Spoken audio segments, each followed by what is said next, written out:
کسی کی بہن و بیٹی کی عزت و آبرو سے کھیلنا اتنا آسان نہیں ہے شریعت میں. اس کی سزا، جب تم کسی کی عزت لوٹ رہے تھے تو تمہارے جسم کے ہر بال رونگٹے کو، روئے کو اس کا انجوائے مل رہا تھا، مزہ مل رہا تھا. اس لیے سزا بھی ایسی ملنی چاہیے کہ جسم کے ایک ایک رونگٹے کو اور ایک ایک روئے کو اس کا احساس ہو جائے. اس لیے سزا بھی اتنی سخت رکھی گئی ہے. مرد کو دوڑا دوڑا کے مارا جائے گا، لیکن عورت کو دوڑا دوڑا کے نہیں مارا جائے گا، کیونکہ اس کی بے پردگی ہو سکتی ہے. دوڑے گی تو اس کو زمین کا گڈھا کھودا جائے گا اور اس کو کھڑا کر دیا جائے گا اور سینے کے برابر مٹی ڈال دی جائے گی، یعنی اتنا گاڑ دیا جائے گا سینے کے برابر یہاں تک، اور سر اس کا کھلا رکھا جائے گا اور پھر اس کے سر پر پتھر مارے جائیں گے، اور اس وقت تک پتھر مارا جائے گا جب تک کہ عورت مر نہ جائے. چاہے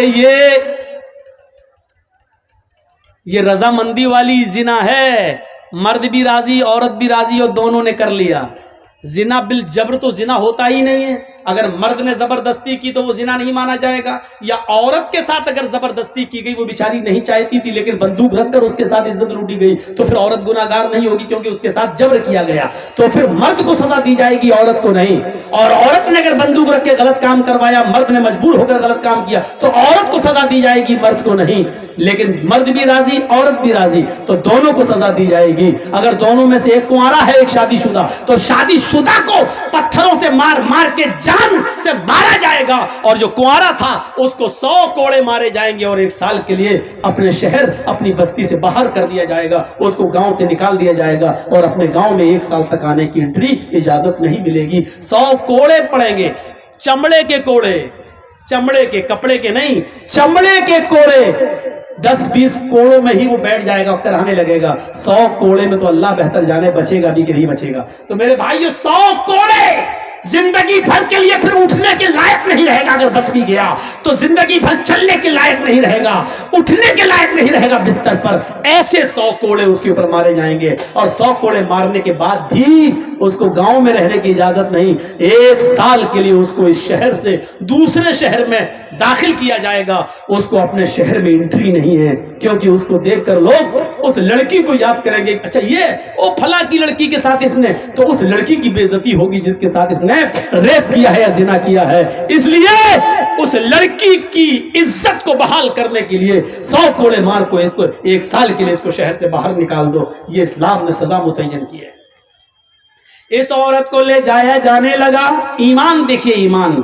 اس عورت سے زنا کا صدور تو ہو گیا، لیکن جب ہوش میں آئی، جب اس کو جوانی کی گرمی اس کے دماغ سے نکلتی ہے تو سوچتی ہے اللہ یہ میں نے کیا کر لیا، اللہ یہ مجھ سے کیا ہو گیا، اللہ یہ میں نے کتنا بڑا گناہ کر لیا. اب مجھے اس دنیا میں زندہ رہنے کا حق نہیں ہے. کسی کو معلوم نہیں تھا، لیکن اس نے خود اللہ کے نبی کو آ کر بتا دیا. اس کے عیب پر پردہ پڑ چکا تھا، لیکن پھر بھی اس نے آ کر اللہ کے نبی کو بتا دیا. اللہ کے نبی نے کہا جاؤ اس عورت کو لے جاؤ اور اس کو پتھروں سے مار مار کے ہلاک کر دو، مار مار کے اس عورت کو مار ڈالو. صحابہ اس کو لے کے جانے لگے. پکڑا، چل جلدی چل. اس کو کھینچ لیا، وہ گر گئی. جیسی وہ کام دیا گری، وہ عورت زمین کے اوپر گری تو اس نے اپنا پیٹ سب سے پہلے پکڑا. صحابہ نے پوچھا کیا ہوا، کیا بات ہے، ایسے چلے گی تو کب تک پہنچے گی تو میدان میں، کب تجھے مارا جائے گا؟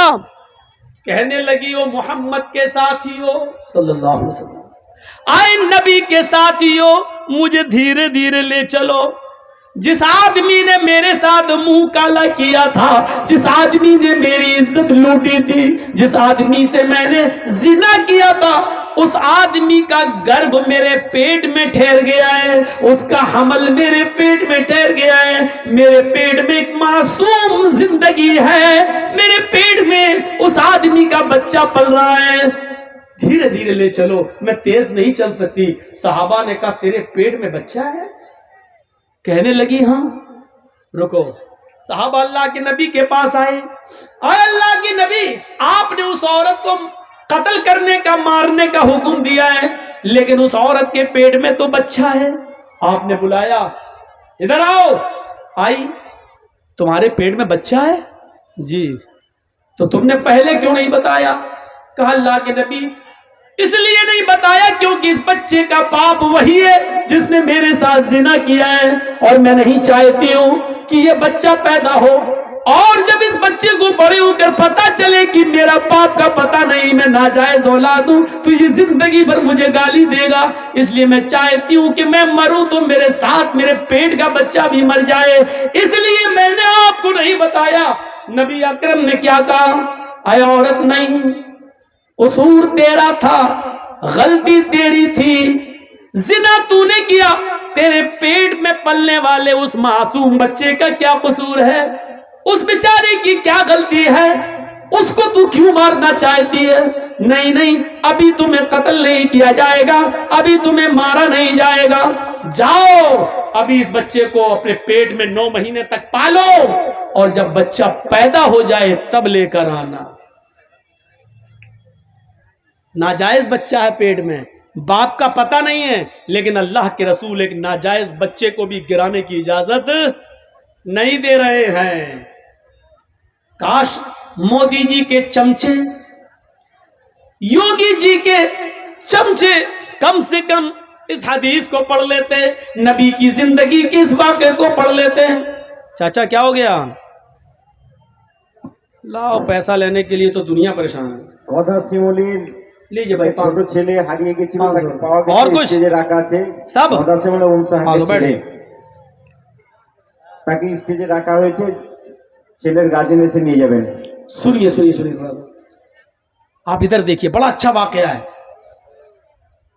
اللہ کے نبی ایک معصوم کی زندگی کو کتنا پیار کی نظر سے دیکھ رہے ہیں، جبکہ معلوم ہے کہ بچے کا باپ ناجائز، یہ بچہ جب پیدا ہوگا تو حرامی بچہ کہلائے گا، ناجائز بچہ کہلائے گا، لیکن اس کے باوجود اللہ کے نبی کہہ رہے ہیں بچے کو نہیں مارا جائے گا۔ بچے کا کیا قصور ہے؟ اس سے زیادہ انسانیت کسی دھرم میں ملے گی؟ اس سے زیادہ مانوتا کسی مذہب میں ملے گی؟ گئے، جاؤ اس عورت کو کہا بچہ پیدا ہو جائے تب آنا۔ 9 مہینے تک اپنے پیٹ میں رکھتی ہے، جب بچہ پیدا ہوا 2-4 دن بستر پہ لیٹتی ہے، چلنے کے لائق ہوتی ہے تو بچے کو لے کر آتی ہے۔ 9 مہینے میں اللہ کے نبی بھول گئے کہ یہ عورت کون ہے، آئی، اے اللہ کے رسول لیجئے بچہ، آپ نے کہا تھا جب بچہ پیدا ہو جائے تب آنا، آپ نے کہا تم کون؟ کہا نہیں پہچانا، کہا نہیں، میں وہی عورت ہوں جس سے زنا کا صدور ہوا تھا اور مجھے قتل کرنے کے لیے بھیجا جا رہا تھا، میرے پیٹ میں بچہ تھا۔ آپ نے کہا او غامدیہ، قبیلہ غامدیہ سے؟ ہاں، اچھا اچھا اچھا اچھا، او اب بچہ پیدا ہو گیا؟ کہ ہاں، یہ لیجیے۔ اس عورت نے اپنا بچہ محمد رسول اللہ کے ہاتھوں میں دے دیا۔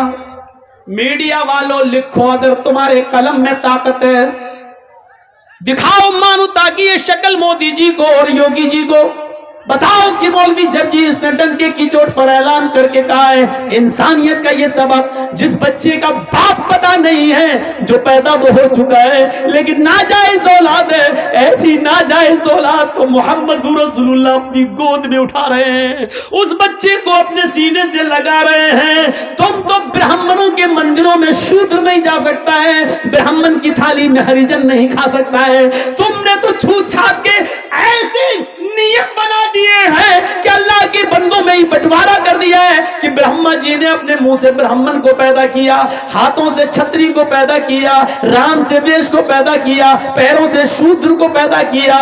برہما جی نے اپنے منہ سے اس کو، ہاتھوں سے اس کو، چھتری کو، ٹھاکر کو اور ہریجن کو سب سے نیچے والے حصے سے تم نے تو بٹوارا کر دیا ہے، تم نے تو بٹوارا کر دیا ہے۔ میرے پیارے ساتھیوں، ذرا تصور تو کیجئے اسلام کے اندر مساوات کا ایسا درس ملے گا، ایسا درس ملے گا۔ آپ کے محلے کی مسجد ہے، اذان ہو گئی ہے، پہلی صف بھر گئی ہے، جرجی صاحب مسجد میں جاتے ہیں، ایم ایل اے منہاج صاحب مسجد میں جا رہے ہیں نماز پڑھنے کے لیے۔ اسلام کا کی مساوات دیکھیے، آگے والی صف بھر گئی ہے، جرجی صاحب میں، منہاج صاحب میں اتنی طاقت نہیں ہے کہ آگے کی صف سے کسی آدمی کو ہٹا کر پیچھے کر دیں، چل ہٹ ہٹ ہٹ، میں جرجیس ہوں، میں عزت والا اصل و رسوخ والا آدمی ہوں، میں آگے بیٹھوں گا۔ ایم ایل اے صاحب کہتے ہیں پیچھے ہٹ، میں آگے بیٹھوں گا۔ اسلام نے یہ پاور نہ ایم ایل اے صاحب کو دیا ہے نہ جرجیز کو دیا ہے۔ سعودیہ کی سرزمین پر مکے سے بڑی کوئی مسجد کون سی ہو سکتی ہے؟ وہاں ٹیکسی ڈرائیور اگر خانہ کعبہ میں پہلے پہنچ گیا ہے، رکشہ چلانے والا پہلے پہنچ گیا ہے اور وہ پہلی صف بھر چکی ہے، تو سعودیہ کے بادشاہ کو بھی ادھیکار نہیں ہے کہ اگلی صف سے کسی آدمی کو ہٹا کر پیچھے کھڑا کر دے اور خود آگے کھڑا کر دے۔ نہیں نہیں، جو میرے گھر میں پہلے آیا وہ پہلے بیٹھے گا، جو بعد میں آیا وہ پیچھے رہے گا۔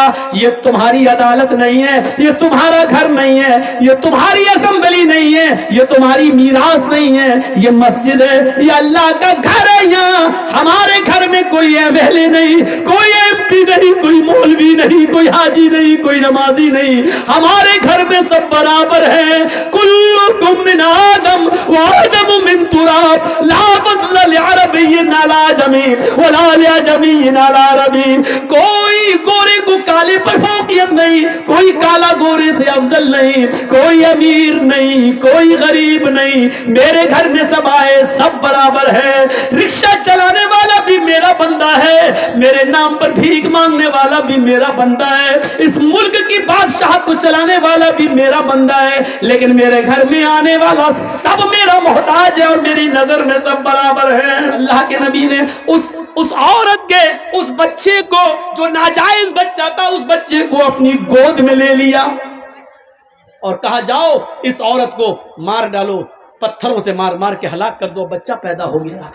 اللہ کی قدرت دیکھو، جیسے ہی اس عورت کو موڑا گیا، لے جایا جانے لگا، بچہ رونے لگا۔ اس عورت نے پلٹ کر دیکھا کہ میرا بچہ رو رہا ہے، چیختی ہے، اے اللہ کے نبی، ہر مرنے والے سے اس کی آخری آرزو پوچھی جاتی ہے، تمنا پوچھی جاتی ہے، کیا مجھ سے میری آخری تمنا نہیں پوچھی جائے گی؟ ہاں پوچھی جائے گی، جس میدان میں تمہیں مارا جائے گا اسی میدان میں پوچھ لیا جائے گا۔ کہا اللہ کے رسول اگر اس میدان کی جگہ یہیں پر میری تمنا پوری کر دی جائے تو؟ اچھا بتاؤ کیا ہے؟ کہا اللہ کے رسول میں نے یہ بچہ آپ کی گود میں دے دیا، میں چاہتی ہوں کہ آخری بار اس بچے کو میں اپنا دودھ پلا دوں۔ اس کا رونا مجھ پہ دیکھا نہیں جا رہا ہے۔ ایمان دیکھ رہے ہیں آپ، ایک طرف مرنے کے لیے تیار ہے کیونکہ جہنم کی سزا میں نہیں بھگت پاؤں گی، دنیا میں سزا بھگت لو یہ بہتر ہے۔ ایک طرف ایمان کی طاقت یہ، دوسری طرف بچے کی محبت دیکھیے آپ۔ اللہ کے رسول نے وہ بچہ اس عورت کو دے دیا۔ ادھر آ، میں رحمت للعالمین ہوں، میں کیسے اس بچے کا حق مار سکتا ہوں؟ لے اس کو دودھ پلا۔ اس عورت نے گھوم کر، جیسے ٹرینوں میں بسوں میں عورتیں گھوم جاتی ہیں اور ساڑی اٹھا کر دودھ سے لگا لیتی ہیں، اس عورت نے چہرہ گھما کر اپنے بچے کو اپنے پستان سے لگا کر دودھ پلایا، دودھ پی لیا، بچہ ہنسنے لگا۔ اللہ کے رسول کے ہاتھ میں اس عورت نے ایسے کر کے دیا تاکہ بچے کی محبت اس کے دل میں نہ آنے پائے۔ اس نے منہ موڑ کر اس عورت نے اپنے بچے کو اللہ کے رسول کے ہاتھ میں دیا۔ اللہ کے نبی دیکھ رہے ہیں اس عورت کی پستان کے نکلے ہوئے دودھ کی ایک بوند، اس کا ایک قطرہ اس بچے کے ہونٹوں پر لگا ہوا ہے۔ اللہ کے نبی نے اس عورت سے کہا ادھر آ، کہاں جا رہی ہو؟ کہا سزا بھگتنے کے لیے، جو جرم میں نے کیا ہے اس کی سزا پانے کے لیے۔ اللہ کے نبی نے کہا اللہ نے مجھے رحمت للعالمین بنا کر بھیجا ہے، اس بچے کی غذا تیری پستان میں موجود ہے، یہ بچے کو ابھی تیرے دودھ کی ضرورت ہے۔ محمد ظالم نہیں ہے، اس بچے کا حق نہیں مار سکتا ہے۔ اے عورت، ابھی تجھے قتل نہیں کیا جائے گا، ابھی تجھے نہیں مارا جائے گا، جب تک یہ بچہ تیرا دودھ پیے گا تب تک تجھے نہیں مارا جائے گا۔ اس بچے کو لے جا اور اس بچے کو دودھ پلا، جب تک یہ تیرا دودھ پیے گا تجھے قتل نہیں کیا جا سکتا۔ جب یہ بچہ روٹی کھانے لگے تب تو لے کر میرے پاس آنا۔ اللہ کے رسول نے پھر سزا ملتوی کر دی اور اس عورت کو وہ بچہ لے کے جانا پڑا۔ جب بچہ روٹی کھانے لگا تو وہ عورت لے کے آتی ہے، کہتی ہے اللہ کے رسول لیجئے، اب تو روٹی بھی کھانے لگا۔ اللہ کے نبی کی نظروں میں، آنکھوں میں آنسو آ جاتے ہیں اور کہتے ہیں کہ عورت اب تیرے لیے میرے پاس بھی کوئی راستہ نہیں ہے، سارے راستے بند ہو چکے ہیں، بچہ روٹی بھی کھانے لگا ہے، اس لیے اب یہ سزا کا وقت پورا ہے، اب تجھے قتل کیا جائے گا۔ آپ نے اس عورت اس بچے کو ایک صحابی کے حوالے کیا. کون ہے جو اس بچے کو پالے گا؟ ایک صحابی نے ہاتھ اٹھایا, میں اے اللہ کے رسول اس بچے کو اپنے بچے کی طرح رکھوں گا, میں اس کو اپنا نام دوں گا, میں اس کو اپنے گھر میں پناہ دوں گا, اپنی زمین و جائیداد کا مالک بھی بناؤں گا, مجھے دے دیجئے. اللہ کے رسول نے اس بچے کو اس کے حوالے کر دیا اور اس عورت کو بھیج دیا. اس عورت کو جب بھیجا گیا اور وہ میدان مقتل میں جاتی ہے, اس کو سینے کے برابر گاڑ دیا جاتا ہے. پہلا پتھر خالد ابن ولید کے ہاتھوں میں ہے, پتھر مارتے ہیں اس کے سر پہ, سر پھٹتا ہے, خون کا فوارہ اس کے سر سے نکلتا ہے, اس خالد ابن ولید کے کپڑوں پہ گرتا ہے. خالد ابن ولید نے دیکھا اس عورت کے خون میرے کپڑوں پہ آ گیا, یہ زناکار عورت, منہ کالا کرنے والی عورت, تیرا خون میرے کپڑوں پہ, سکلت سواکل, مر جا تو, برا ہو تیرا, تیرے خون نے میرے کپڑے گندے کر دیے. خالد ابن ولید کے منہ سے کچھ الٹے سیدھے جملے نکل گئے, کچھ غلط جملے نکل گئے. اللہ کے رسول کو جب پتا چلا کہ اس عورت کو خالد ابن ولید نے پتھر مارا اور پتھر مارتے ہوئے اس کے خون کے چھینٹے خالد کے کپڑوں پہ پڑ گئے, تو اس میں عورت کا کیا قصور تھا بیچاری کا؟ وہ تو بندی تھی, وہ تو گڑی تھی, سر سے خون کا فوارہ نکلا, وہ کسی کے بھی کپڑوں پہ جا سکتا تھا, اس میں اس عورت کا کیا قصور ہے؟ خالد نے اس عورت کو یہ گالی کیوں دی؟ مر جا, زانیہ, بد چلن, بد کردار, یہ کیوں کہا اس کو؟ 3 دن تک آپ نے خالد ابن ولید سے بات نہیں کی, اور 3 دن کے بعد خالد ابن ولید آتے ہیں. اے اللہ کے رسول, میں دیکھ رہا ہوں کہ آپ میرے سلام کا جواب دے کر منہ پھیر لیتے ہیں, آپ مجھ سے بات نہیں کرتے ہیں, میں دیکھ رہا ہوں آپ مجھ سے کٹے کٹے پھر رہے ہیں, میری جنت میں برباد ہو جائے گی, میری آخرت برباد ہو جائے گی. اے اللہ کے رسول, اگر آپ مجھ سے ناراض ہو گئے اور میرا انتقال ہو گیا تو اللہ مجھے جنت میں داخل نہیں کرے گا. اللہ کے نبی وجہ بتاؤ. آپ نے کہا خالد, وجہ صرف ایک ہے, ریزن صرف ایک ہے, کارن صرف ایک ہے, تم نے اس عورت کو گالی دی, اس کو بدچلن کہا جس عورت کو میں نے مارنے کا حکم دیا تھا. کہا اللہ کے نبی آپ کو نہیں معلوم, آپ نے نہیں سنا جب میں نے پتھر مارا تھا تو اس کا سر پھٹا, اس کے خون کے چھینٹے میرے کپڑوں پہ آئے, میرے کپڑوں کو ناپاک کر دیے. وہ عورت بدچلن تھی, زناکار تھی. فرمایا خالد, اب بھی تم اپنی زبان پہ کنٹرول نہیں کر رہے ہو, اب بھی تم اس عورت کو بدچلن کہہ رہے ہو. اس عورت نے خود بتایا کہ میرا شوہر 2-3 سال سے غائب ہے, اس نے خود بتایا کہ میں کنٹرول نہیں کر سکی اور زندگی میں پہلی بار مجھ سے زنا ہوا ہے. وہ عادتاً زناکار نہیں تھی, وہ پیشہ ور نہیں تھی, وہ زنا ہر وقت نہیں کراتی تھی, اس سے صرف ایک بار غلطی ہوئی ہے, اور ایک بار غلطی کی اس نے سزا بھگت لی, میرے پاس آ کر اپنے جرم کا اقرار کر لیا. خالد, اس عورت کو بدچلن مت کہو, تم نہیں جانتے اس عورت نے کیسی توبہ کی ہے, اپنی جان دے کر, اپنی جان قربان کر کے, پتھروں سے پٹ پٹ کر اپنے آپ کو ختم کرا کے اللہ کی دربار میں, اللہ کے دربار میں کتنی پاک ہوئی ہے تمہیں نہیں معلوم. اے خالد, اس ایک عورت کی توبہ کو جو مرتے وقت اس نے کی ہے, اس ایک عورت کی توبہ کو اگر اس مدینے کے 70 گناہگاروں پہ ڈال دیا جائے, ایسے گناہگار جو جہنم میں جانے والے ہوں, اگر اس ایک عورت کی, ایک اکیلی عورت کی توبہ کو ان 70 جہنمیوں پہ ڈال دیا جائے تو اس ایک عورت کی توبہ سے اللہ ان 70 جہنمیوں کو بھی جنت میں داخل کر دے گا, ان 70 لوگوں کو بھی جنت میں داخل کر دے گا. اس نے ایسی توبہ کی ہے کہ اللہ رب العالمین نے اس کی توبہ کو اگر اس مدینے کے 70 جہنمیوں پر بھی ڈالا جائے تو اللہ ان 70 جہنمیوں کو بھی بخش دے. میرے بھائیوں, یہ ایمان کی کون سی طاقت تھی جو زنا کرنے کے بعد اپنے آپ کو اللہ کے نبی کے پاس لاتی ہے اور پیش کر دیتی ہے کہ اللہ کے رسول, مجھ سے یہ جرم ہوا ہے, مجھے سزا دیجئے. یہ تھا ایمان, یہ تھا ایمان.